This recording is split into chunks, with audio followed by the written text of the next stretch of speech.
Hello everyone, welcome to Avanti classes. My name is Manjit Bhardwaj. तो आज भाई हम आपका प्रीवियस जो पेपर हुआ था उसी को सॉल्व करने वाले हैं। तो चलिए स्टार्ट करते हैं। The first question on your sheet is which substance is serving as reducing agent in the following reaction. इस रिएक्शन में रिड्यूसिंग एजेंट कौन सा है? जो रिड्यूसिंग एजेंट मतलब खुद क्या हो रहा है, दूसरे को रिड्यूस कर रहा है, खुद ऑक्सीडाइज हो रहा है ना। तो यहाँ देखिए हाइड्रोजन है, क्रोमियम है, निकल है। निकल यहाँ पर 0 है, ठीक है। वेट ए मोमेंट, यस, निकल यहाँ पर 0 है। फिर उसके बाद यहाँ कितना आ रहा है? निकल 2 पॉजिटिव आ रहा है, साफ साफ दिखाई दे रहा है। 0 से 2 पॉजिटिव, निकल अकेला है 0 2 पॉजिटिव, तो 0 से 2 पॉजिटिव आ रहा है। तो क्या होगा? निकल क्या कर रहा है? ऑक्सीडाइज हो रहा है। रिड्यूसिंग एजेंट की तरह ही काम करेगा ना। इलेक्ट्रॉन डोनेट कर रहा है, निकल किसी को डोनेट कर रहा है, तो खुद तो बड़ा हो गया, जिसको दिए किसी से कुछ लेना वो छोटा हो गया। रिड्यूसिंग एजेंट, ये रिड्यूसिंग एजेंट का काम करेगा। That's it. तो यहाँ ऑप्शन है डी, ठीक है। तो इसका ऑप्शन डी। बहुत सिंपल क्वेश्चन था, very simple it is. Next question देखते हैं। Calcium hydroxide plus acidic acid CH3COH, acid और बेस रिएक्शन हुई, साल्ट प्लस वाटर बना। That is the reaction represents. Reaction किस चीज को रिप्रेजेंट करे? Oxidation, reduction, neutralisation, dissociation. Acid base की रिएक्शन है भाई। एसिड बेस में क्या होता है? न्यूट्रलाइजेशन ही तो होता है। एसिड और बेस सिंपल है। कैल्शियम हाइड्रोक्साइड बेस है, कार्बोक्सिलिक एसिड एसिड है, दोनों ने क्या बनाया? साल्ट प्लस वाटर बनाया, खत्म। Neutralisation reaction.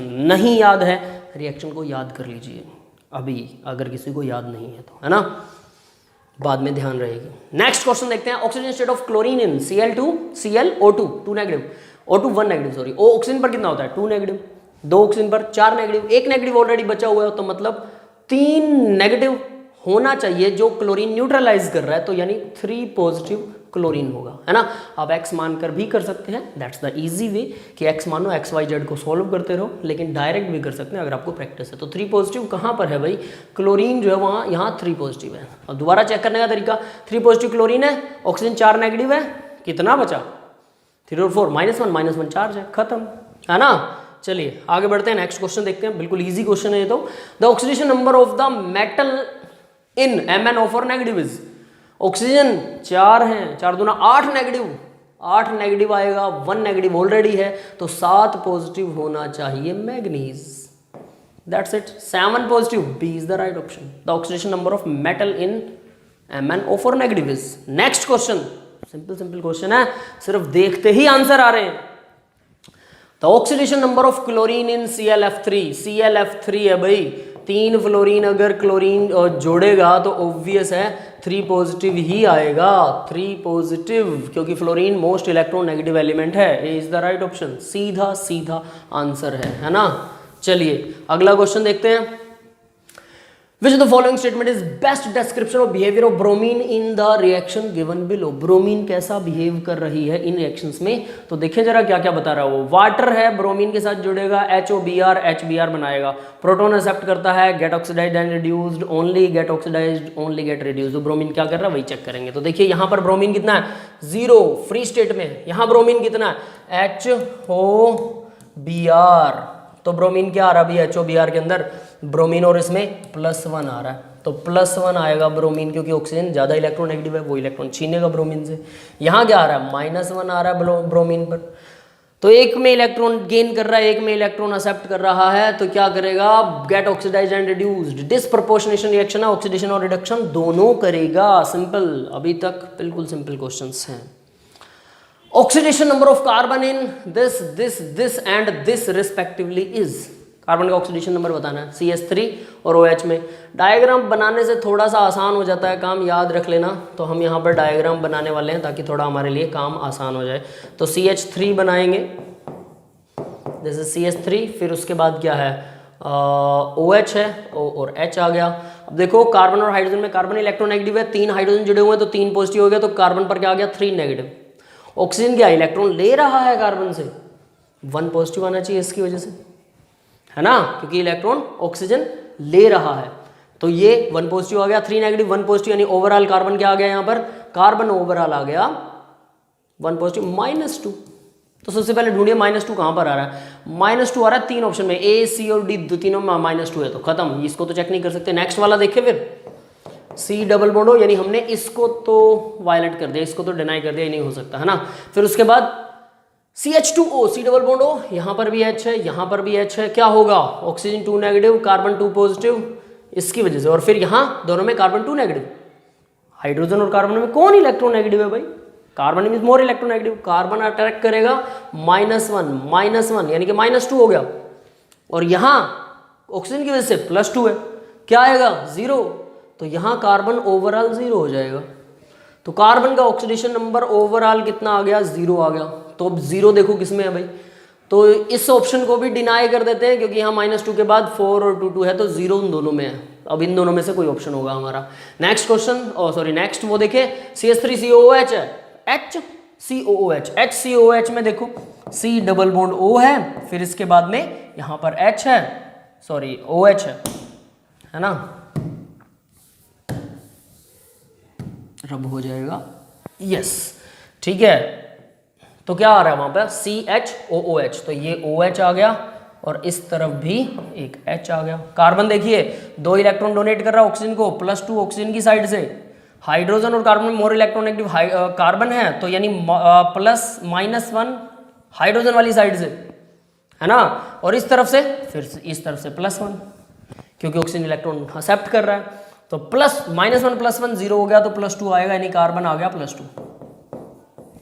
अब देखिए +2 किसमें है भाई? दोनों में, A और C दोनों में +2 है, खत्म। तो लास्ट वाला ही चेक करना पड़ेगा कि लास्ट ऑप्शन में क्या है। C2H2, लास्ट ऑप्शन C2H2 है। चलिए C2H2 को सॉल्व करते हैं और उसमें ऑक्सीडेशन स्टेट्स चेक करते हैं कि ऑक्सीजन स्टेट कैसे निकलेगी। C2H2, तो कार्बन है, 2 C है, डबल बॉन्ड कार्बन है, 2 हाइड्रोजन जुड़े हुए हैं, आपको पता होगा ये इथाइलिन गैस है ना। अब देखिए कार्बन कार्बन में तो 0 हो गया, कार्बन इधर हाइड्रोजन से एक्सेप्ट कर रहा है, -1 इधर भी एक्सेप्ट कर रहा है, -1 इधर भी एक्सेप्ट कर रहा है, -1 इधर भी एक्सेप्ट कर रहा है, -1 दोनों कार्बन कितने हैं? -2 है। बहुत कार्बन आ रहा है -2 देखिए किस में आ रहा है? तो क्या दोनों कार्बन -2 है? बट -2 तो वहाँ किसी में भी नहीं आ रहा। इज दिस हाइड्रोजन होगा +1, कार्बन होगा तो 2 +1 हो गए, और 2 कार्बन है तो 1 कार्बन पर -1। Is this? यस, -1 आना चाहिए, ए इज द राइट ऑप्शन। तो यहां हम इसको चेक कर रहे हैं, तो कैसे गलत हो सकता है भाई? देखते हैं जरा, है ना। तो देखो इसको फिर से करने की कोशिश करते हैं। कार्बन कार्बन इसका तो हो गया 0, कोई दिक्कत नहीं है। यहां कितना आ रहा है हाइड्रोजन और कार्बन में?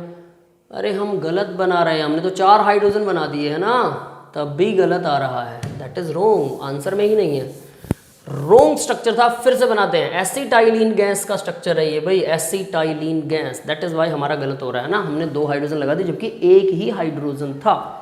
ध्यान से कीजिएगा ऐसे क्वेश्चंस को। तो देखिए हाइड्रोजन और कार्बन में कार्बन मोर इलेक्ट्रोनेगेटिव है, तो -1 इस तरफ से, -1 इस तरफ से, दोनों में -1 है कार्बन, बात खत्म हो गया। -1 तो ए और सी में से -1 तो पहला ऑप्शन है ए इज द राइट ऑप्शन। तो हमारा क्वेश्चन सोल्व हुआ यहीं पर, ए यहाँ पर राइट ऑप्शन होगा। क्लियर है सबको? ठीक है, थोड़ा सा टाइम कंज्यूमिंग था but we have did that. Next question देखते हैं, the oxidation number of sulphur respectively will be S2, देखो S2F2, फ्लोरीन 1 नेगेटिव है, 2 नेगेटिव हो गया, 2 पॉजिटिव होना चाहिए 2 सल्फर पर, तो 1 सल्फर पर 1 पॉजिटिव आएगा। तो 1 पॉजिटिव देखो कौन कौन से ऑप्शंस में है, ए और डी में 1 पॉजिटिव है। नेक्स्ट वाला H2S सल्फर मोर इलेक्ट्रोनेगेटिव है, 2 नेगेटिव होगा, और ये 1 पॉजिटिव होगा, एक हाइड्रोजन तो 2 नेगेटिव। तो 1 पॉजिटिव और 2 नेगेटिव किसमें है? डी ऑप्शन में है, 1 पॉजिटिव एंड 2 नेगेटिव। फिर से देख लेते हैं, गड़बड़ ना हो। फ्लोरीन है -2 हो गया, और सल्फर 2 फ्लोरीन -2, 2 सल्फर +2 तो +1 आएगा, ठीक है, और यहाँ पर -2 है, ठीक है, right, this is the right option. चलिए आगे बढ़ते हैं। देखिए ऐसा करते करते ना कई बार इंसान का दिमाग कहीं मतलब एक अजीब सा खालीपन फील होने लग जाता है जब हम क्वेश्चन कर रहे होते हैं। कभी कभी ऐसा होता है, आपके साथ भी होता होगा ना, तो इसलिए उसको दोबारा रीचेक करना, वहाँ क्या करना होता है, जैसे मैंने अभी बोला ना, इसे दोबारा चेक करते हैं, क्योंकि प्रीवियस वाला क्वेश्चन शायद कुछ गलत हो रहा था, है ना। माइंड इट, क्या करना है, थोड़ा रुकिए, स्टे, सोचिए, फोकस, आंसर पक्का सही आएगा, है ना। यही करना होता है आपको, आप जल्दबाजी में गलतियां करते हो, उसका रीजन यहीं पर है। इसी को जब बार बार प्रैक्टिस आप करोगे तो आपको चीजें समझ आने लग जाएंगी और फिर गलतियां नहीं होंगी, है ना। Oxidation number of 3 element A B C, 2 positive 3 positive 2 negative respectively, what is the formula for the compound formed by these 3 elements. इन 3 एलिमेंट से फॉर्मूला क्या बन सकता है कंपाउंड का? एक का भाई 2 पॉजिटिव 3 पॉजिटिव 2 नेगेटिव। अगर आपको खुद फॉर्मूला बनाना हो तो थोड़ा तकलीफ में आ जाएंगे, थोड़ा सोचना पड़ेगा, उसको एक्स मानना पड़ेगा, वाई, लंबी प्रोसेस थोड़ी सी, लिटिल सोचना, खुद बनाने की कोशिश भी करना है ना। लेकिन यहाँ आपको दे रखे फॉर्मूले, सिर्फ चेक करना है। किसी के ऊपर कोई चार्ज है, किसी मॉलिक्यूल पर कोई चार्ज नहीं है, तो आपको ऑक्सीडेशन और रिडक्शन नंबर को टोटल करके चार्ज 0 करना है मॉलिक्यूल का, जिसमें 0 बैठ रहा है खत्म। तो देखिए ए पर 2 है, बी पर 3 है और सी पर -2 है। ए पर 2 है 2, तो ए ऑप्शन को देखते हैं, 2 दूना 4 हो गया पॉजिटिव। बी पर कितना है? बी पर 3 है तो 3 पॉजिटिव, 4 और 3 7 पॉजिटिव है ना। सी पर 2 है माइनस का, तो ये 6 नेगेटिव, 6 नेगेटिव 7 पॉजिटिव, बात बन रही है। -1 होना चाहिए और +1, ऑप्शन ए गलत है, गलत। सी वाला भी चेक कर लेते हैं। ए पर 2 पॉजिटिव है, 3 ए दे रखे हैं तो 6 पॉजिटिव आ गया इधर से। बी पर 3 पॉजिटिव है, प्लस में 3 पॉजिटिव, कितना हो गया? 9 पॉजिटिव हो गया। सी पर 2 है तो 6 नेगेटिव हो गया, तो क्या आना चाहिए? 3 पॉजिटिव होना चाहिए। टोटल मॉलिक्यूल 3 पॉजिटिव होना चाहिए। है ये 3 पॉजिटिव? नहीं है, खत्म। बी भी गलत है, सी भी गलत है ना। तो ठीक है, तो सी भी यहां पर गलत है, सी इज रॉन्ग ऑप्शन, खत्म। इसके बाद बी को चेक करते हैं। ए पर कितना है? 2 पॉजिटिव 2 पॉजिटिव। बी पर कितना है? 3 पॉजिटिव है तो 6 पॉजिटिव हो गया, 6 पॉजिटिव। सी पर 2 नेगेटिव, 4 दूना 8 नेगेटिव हो गया, 6 positive 8 negative. B right option होना चाहिए। डी को भी चेक करते हैं। डी कितना है? 2 पॉजिटिव है तो 4 पॉजिटिव हो गया डी पर, ए पर, और ये 6 पॉजिटिव हो गया। बी पर 6 और 4 10 और ये 8 नेगेटिव होगा। सी पर 10 और 8 2 पॉजिटिव आना चाहिए, मतलब डी भी गलत ऑप्शन है। तो इसका मतलब C, B is the right option. AB2 C4 will be the right formula for this compound. समझ में आ गया कितना सिंपल था? ऑप्शन चेक करने दे। अगर खुद निकालने बैठोगे तो शायद एक से ज़्यादा फॉर्मूला भी हम बना सकते हैं, सबके डिफरेंट फॉर्मूला आ सकते हैं, that's not the good thing. तो हम इसी मेथड को यूज करेंगे, hit and trial method, you can say that, है ना। Which of the following compound does chlorine exhibit +3 oxygen state? Chlorine किस में दिखाएगा भाई? फ्लोरीन मोस्ट इलेक्ट्रोनेगेटिव है, ClF3, तो यानी कि 3 फ्लोरीन जुड़े हुए हैं, 3 नेगेटिव 3 नेगेटिव, तो ये 3 पॉजिटिव, ए में ही आना चाहिए, है ना। चलिए देखते हैं फिर भी ए में क्या सही बैठता है। फिर उसके बाद ये देखें, इसका 2 नेगेटिव है ऑक्सीजन, और सॉरी ऑक्सीजन 2 है, एक ऑक्सीजन 2 नेगेटिव होता है, 4 नेगेटिव आएगा, ये आएगा 4 नेगेटिव, 1 नेगेटिव बचा हुआ है, तो मतलब 3 पॉजिटिव, यहाँ पर भी 3 पॉजिटिव होना चाहिए, तो ये ऑप्शन भी सही होना चाहिए, है ना। अब अगला क्वेश्चन, अगला ऑप्शन देखते हैं, मतलब मल्टीपल चॉइस क्वेश्चन है ये। इसका मतलब ये Cl2O ऑक्सीजन मोर इलेक्ट्रोनेगेटिव है, 2 नेगेटिव, तो दो क्लोरीन पर 1 पॉजिटिव होगा, 1 क्लोरीन पर, यहाँ पर 1 पॉजिटिव आएगा, ये ऑप्शन गलत है। तो क्या होगा भाई? इन बोथ ए एंड सी, ए और सी, डी वाला ऑप्शन सही है। ए और सी दोनों सही है, तो डी वाला option is the right option, है ना। क्लियर है। Next question, 50 centimetre cube of 0.404 molarity K2Cr2O7 in the acidic medium, oxidized sample H2S gas is to sulfur volume of the this one required to the amount of the this one medium is। बहुत अच्छा question है, शांति से करेंगे, बढ़िया तरीके से करेंगे, कुछ फॉर्मूलाज इसमें सीखेंगे और आपको वो बहुत ध्यान से सीखने हैं, है ना। चलिए स्टार्ट करते हैं। इसमें क्या देखना होता है? सबसे पहले आप अगर इसे मोल कॉन्सेप्ट से करना चाहें बिल्कुल कर सकते हैं, आपको रिएक्शन याद होनी चाहिए। K2Cr2O7 एसिडिक मीडियम के अंदर, सैंपल के अंदर, sample of H2S gas to sulphur, H2S gas को सल्फर के अंदर कन्वर्ट करता है, रिएक्शन आनी चाहिए, फिर उसको बैलेंस कीजिए। पहले रिएक्शन लिखो, याद होनी चाहिए, याद नहीं है क्वेश्चन गया। फिर उसके बाद रिएक्शन तो याद है, बैलेंस नहीं करनी आती, फिर दूसरी रिएक्शन है ना, दूसरा एक कुछ दे रखा है। तो इन सब से बचने के लिए हमने इक्विवेलेंट वाला एक चीज इजाद की है ना। क्या चीज होती है वो? नॉर्मेलिटी से लिंक रखती है वो, है ना। तो अगर इक्विवेलेंट, किसी भी चीज के इक्विवेलेंट जो होता है, ग्राम इक्विवेलेंट जो है, वो दूसरे उसके ग्राम इक्विवेलेंट के बराबर यूज होते हैं। एक चीज के इक्विवेलेंट दूसरे चीज के बराबर इक्विवेलेंट होते हैं। तो यहां पर हम वही चीज करने वाले हैं। क्वेश्चन देखिएगा ध्यान से, उसने क्या कहा है।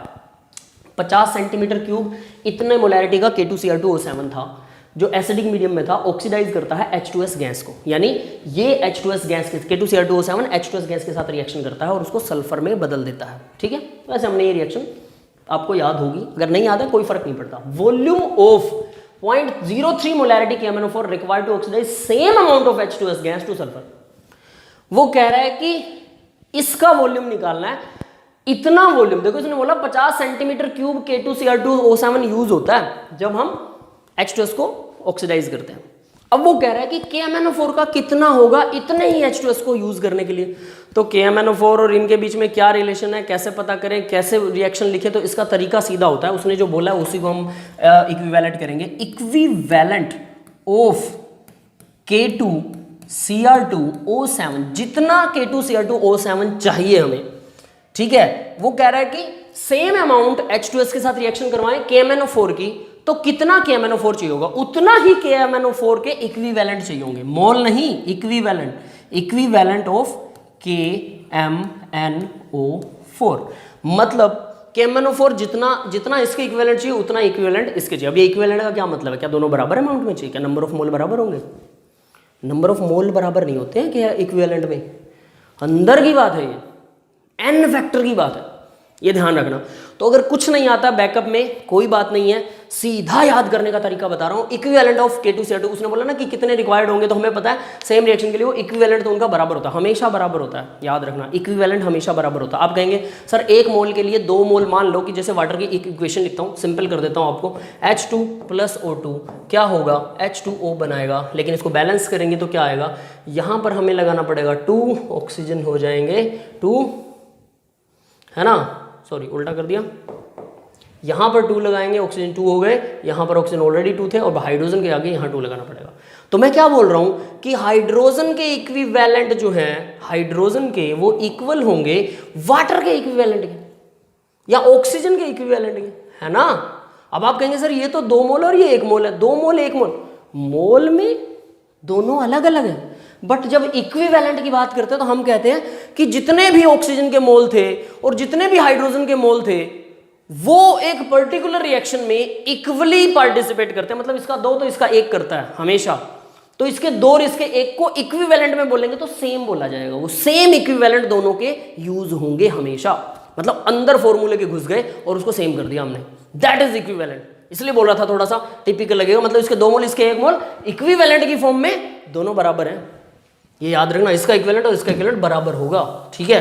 मैं बहुत डीप में नहीं जाऊंगा क्योंकि क्वेश्चन बड़ा हो जाएगा, मुद्दा बहुत बड़ा है, 1 घंटा लगता है इस सिर्फ इसको समझाने में कि हम नॉर्मेलिटी समझते हैं, इक्विवेलेंट समझते हैं, सारी चीज़ें समझते हैं और फिर हमें समझ में आता है कि इक्विवेलेंट इसके और इसके कैसे बराबर हो जाएंगे। आपको नहीं पता है कोई फर्क नहीं पड़ता, सीधा याद रखिए K2Cr2O7 के इक्विवेलेंट KMnO4 के इक्विवेलेंट के बराबर होंगे, बस, यानी लास्ट में आपको निकालना तो यही है।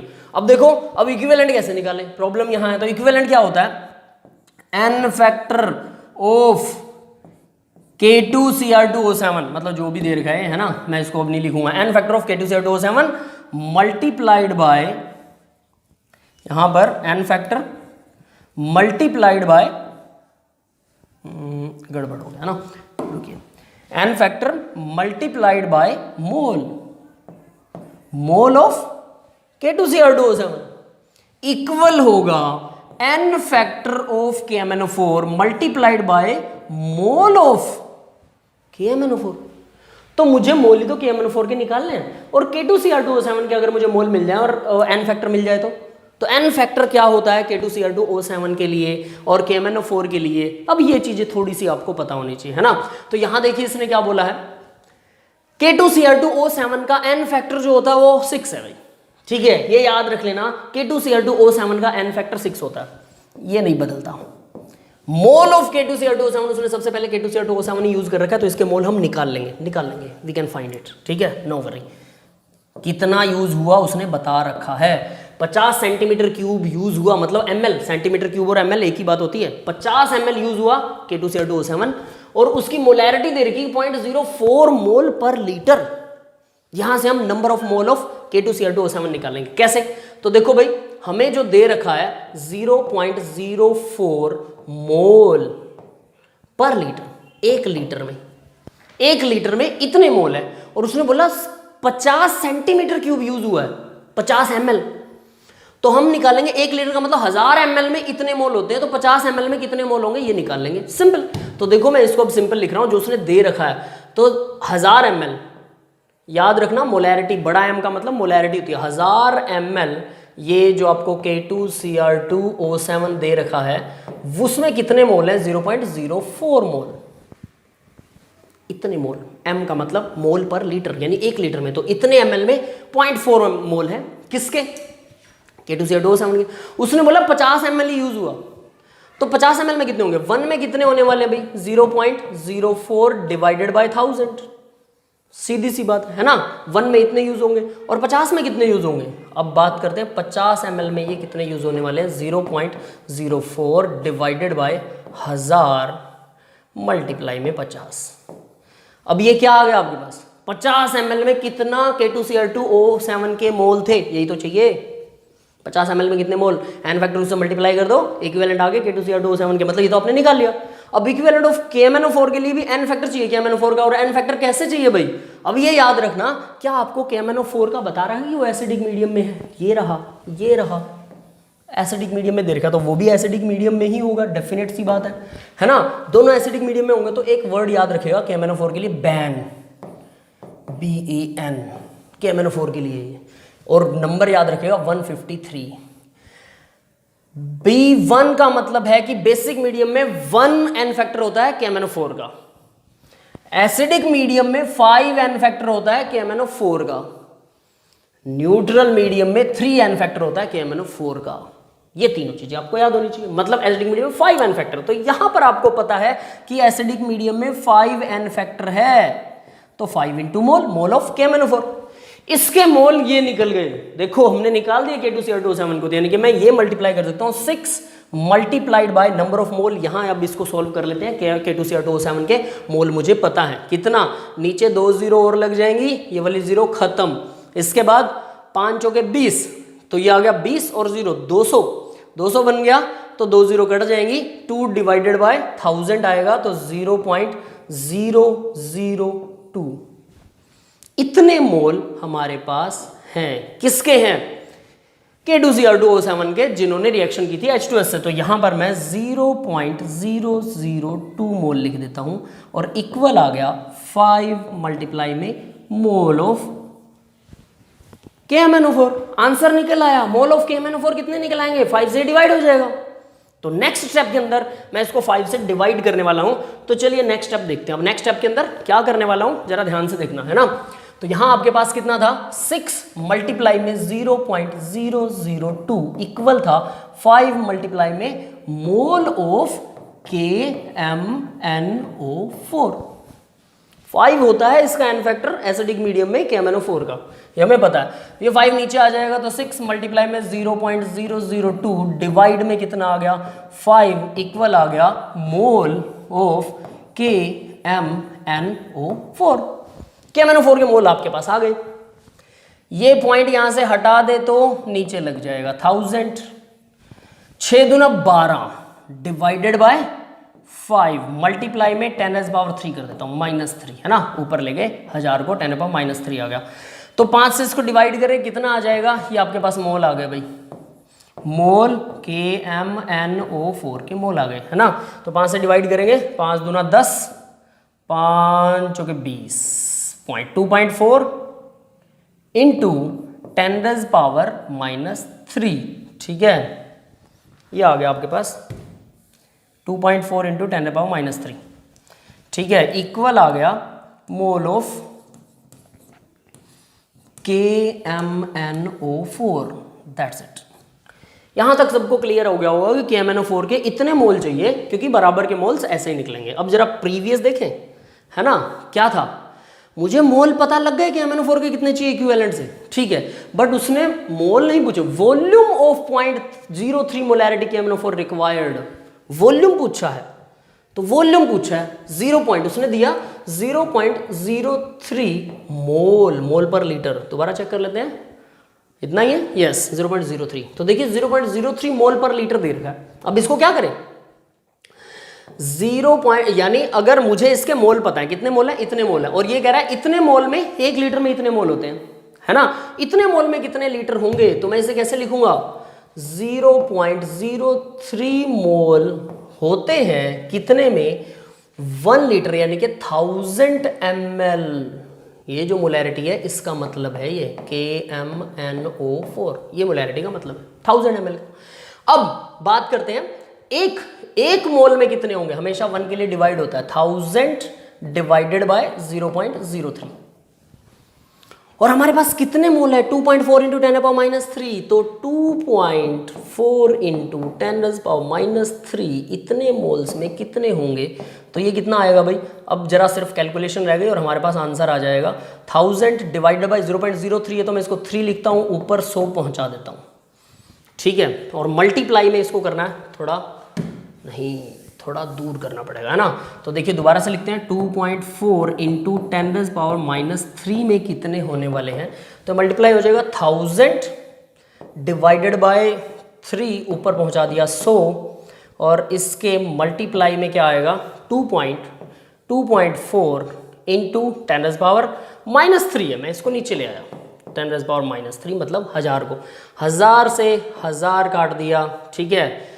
3 1 जा 3 कितना आएगा 2.4 था, ये 2.4 का 10 नहीं काटा है ना, नीचे 10 भी लगेगा 2.4 का, ठीक है। 3 1 जा 3 8 जा, और 10 से ये 10 कट गई, इक्वल आ गया 80, क्या आया ml ले रहे हैं ना 80 ml जो है वही इक्वल होता है सेंटीमीटर क्यूब के, यानी कि 80 ml 80 सेंटीमीटर क्यूब आपको KMnO4 चाहिए होगा सेम अमाउंट के लिए, अगर उसकी KMnO4 की क्या है, अगर KMnO4 की मोलैरिटी 0.03 है तो दैट इज द इक्विवेलेंस। आपको ना बैलेंस इक्वेशन की जरूरत पड़ी, ना किसी उसको बैलेंस करने की, ना इक्वेशन याद करने की जरूरत पड़ी, सीधा निकल गया। क्या करना होता, equivalent of K2Cr2 equivalent of KMnO4 use होगा, क्योंकि उसने बोला उसके लिए सेम अमाउंट, क्यों इक्विवेलेंट बराबर किए, उसने बोला इसको न्यूट्रलाइज करना है H2S को, ठीक है। किससे, K2Cr2O7 से H2S को न्यूट्रलाइज करना है, फिर कह रहा है KMnO4 से H2S को न्यूट्रलाइज करना है।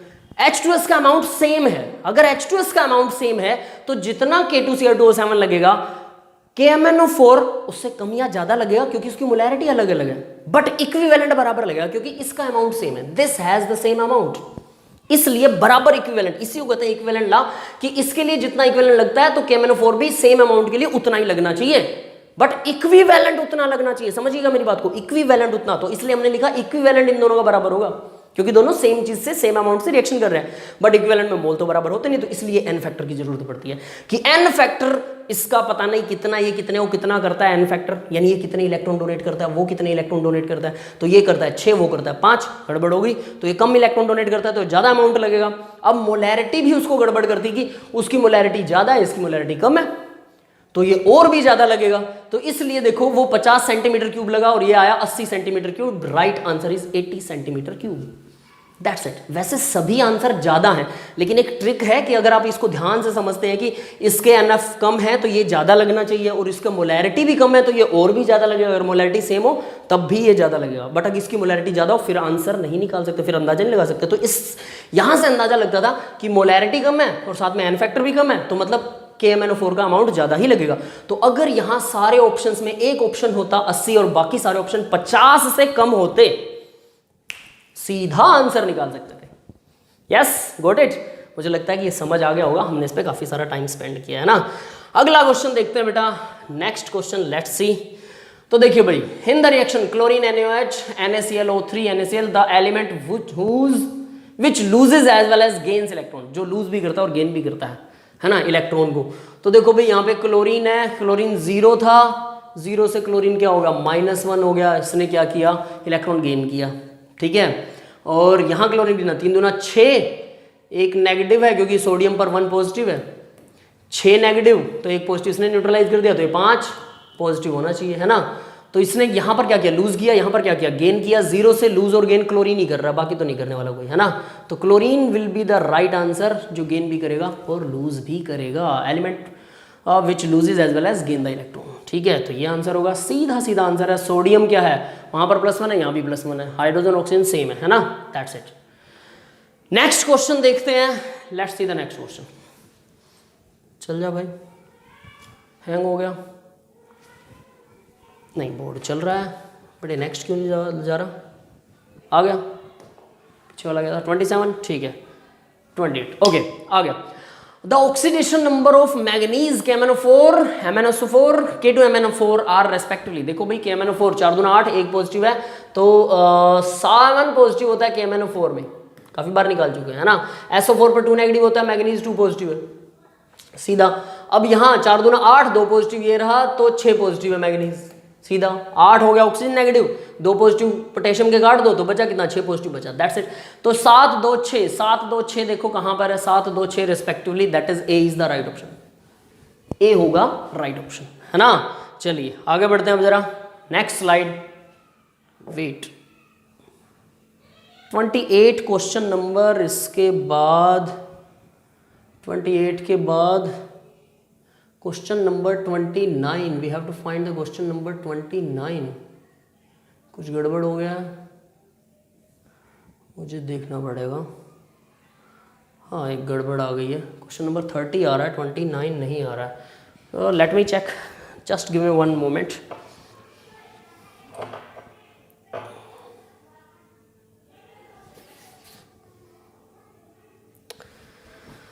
क्वेश्चन नंबर 29 भाई, मैं आपको क्वेश्चन नंबर 29 फिर से स्क्रीन शेयर करके दिखा देता हूँ क्योंकि वो कुछ गड़बड़ हो गया मुझे लग रहा है ना।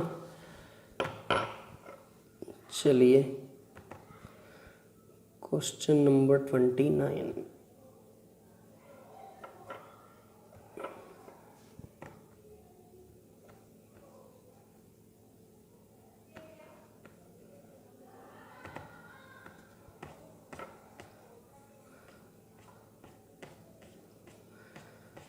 क्वेश्चन नंबर 29, यस ठीक है, 30 वाला तो है, 29 वाला आ गया, ठीक है।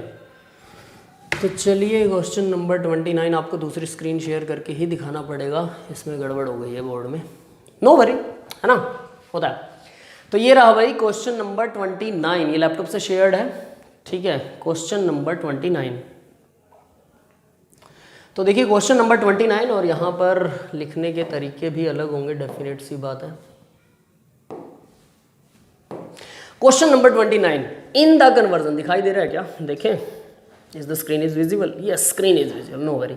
तो देखिए question number 29, the conversion of sodium chromate sodium dichromate by the reaction Na2CO3, the oxidation number of chromium, oxidation number chromium का निकालना है भाई। सोडियम क्रोमेट से क्रोमियम आयन बना रहे हैं वो है ना, डाइक्रोमेट बना रहे हैं।